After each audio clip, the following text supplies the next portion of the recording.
Yahoo, minasan, welcome back again with Mr. K di sini.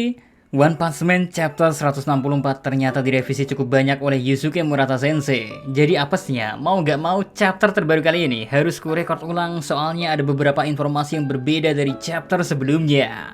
So, tanpa banyak basa-basi lagi, kita langsung gaskan aja ke kontennya, ge. Let's go!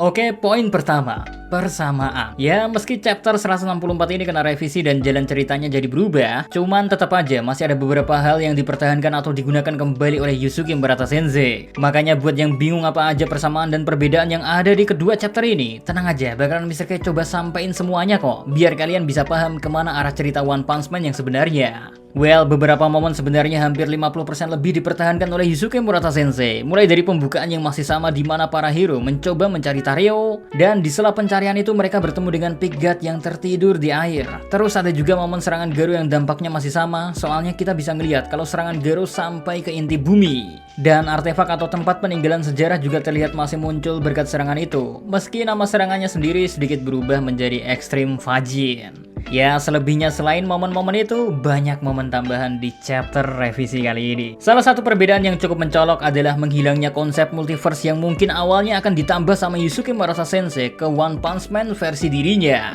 Tapi entah karena konsep itu terlalu melenceng jauh dari ide utama ceritanya atau bagaimana, yang jelas setelah serangan Garo dianggap membahayakan segel dimensi, kita yang semula dikasih lihat muka dari teman-teman Blast yang kemungkinan berasal dari dimensi lain, sekarang cuma kembali dikasih bayangan saja. Jadi yang awalnya udah seneng ada yang mirip Boros lah, ada yang mirip si monster nyamuk lah. Pokoknya udah dah, bubar-bubar semuanya, sekarang dibuat hitam-hitam doang. Jadi intinya kita masih harus sabar menunggu bakal dibawa kemana dan akan diganti menjadi siapa orang-orang yang semula udah diperlihatkan oleh Yusuke Murata Sensei ini. Lalu yang berbeda di momen itu juga, saat ini kita gak tahu apakah Blast dan teman-temannya akan memperbaiki segel dimensi itu dari bumi, atau mungkin ada cara lain yang bakal mereka gunakan. Pokoknya yang jelas mereka cuma bakal fokus untuk memperbaiki segel itu sesegera mungkin. Perasaan Garo yang sesungguhnya.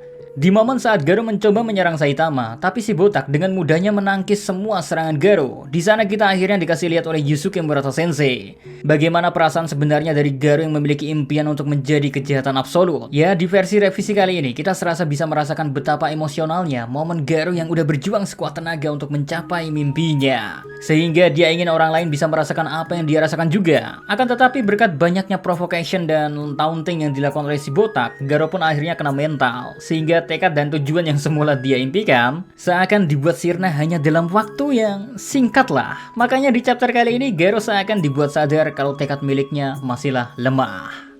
Di versi revisi kali ini guys, kita juga dikasih sedikit tambahan momen yang memperlihatkan para pahlawan yang berjuang melawan pihak asosiasi monster saat ini udah berkumpul bersama di suatu tempat. Ya, mengingat perjuangan berat mereka melawan para eksekutif dari pihak asosiasi monster yang begitu kuat, ngelihat mereka bisa berkumpul bersama lagi dan hampir semuanya tergabung dalam asosiasi dalam kondisi selamat, tentunya kita sebagai penonton bisa menganggap ini semua sebagai kemenangan bagi pihak asosiasi pahlawan. Terakhir, perubahan terpenting. Ya, perubahan paling banyak sebenarnya terjadi pada akhir bagian chapter ini. Meski di momen sebelumnya, kalau kita perhatikan baik-baik, ada beberapa percakapan yang berbeda juga. Tapi inti yang ingin disampaikannya masih terasa sangat sama kok. Dimana pokoknya Garo dihadapi oleh sesuatu yang gak bisa dia lewati. Sampai rasanya meski Garo ini terlihat overpower waktu bertarung sama para pahlawan atau monster lainnya, namun di hadapan sang cheater dan ketidakadilan, Garo hanyalah seperti butiran debu biasa yang bahkan gak bisa menggores sedikit pun ke si botak.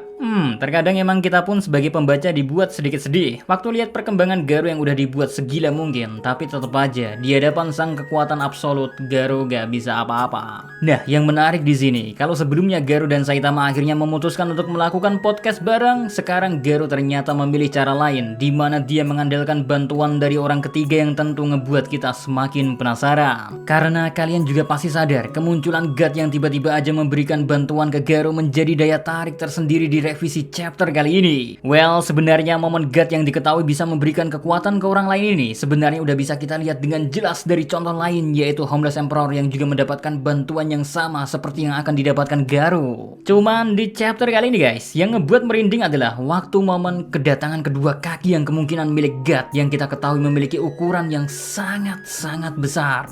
Bahkan kita aja pernah dikasih lihat momen dia yang berdiri kan? Ya, satu poin penting lainnya dari kedatangan God ini ya, bisa kita lihat kalau ilusi yang diberikan ketika mengajak seseorang untuk menerima bantuan dari dirinya bisa ngebuat si target seperti dibujuk atau dirayu oleh orang terdekat mereka. Sehingga tawaran yang sebenarnya sangat fana ini terasa semakin menggoda karena kemunculan orang terdekat dari target yang dicoba untuk bisa menerima pemberian dari sang dewa.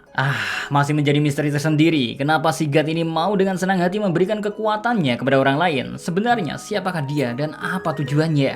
Karena tentu mau dilihat dari sisi manapun, memberikan sesuatu hal tanpa memiliki tujuan lain harusnya bukanlah sifat yang akan dimiliki oleh God. BTW dengan kondisi Garo yang sekarang mendapatkan upgrade kekuatan kembali, seenggaknya kita mungkin saat ini bisa sedikit berharap kalau pertarungan antara si botak dengan Garo yang udah diberikan bantuan mungkin bisa ngebuat sang karakter utama kita kali ini ya menjadi sedikit terhibur. Karena Garo yang sekarang udah ngegunain skin kosmik miliknya, harusnya bisa memberikan pertarungan yang super duper epic, sehingga seenggaknya ya ekspresi si botak bisa berubah sedikit.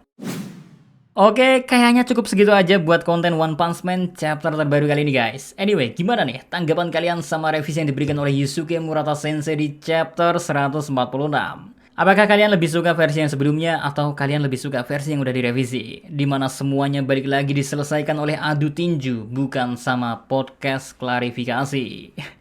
Ya entah apa pertimbangan dari Murata Sensei sampai harus merevisi chapter terbaru ini. Soalnya kalau kita lihat dari cerita milik One Sensei, emang chapter yang sebelumnya terlalu melakukan banyak improvisasi yang sangat jauh. One Punch Man The Multiverse of Boldness. So, see you again next time. Adios, stay safe everyone. Salam.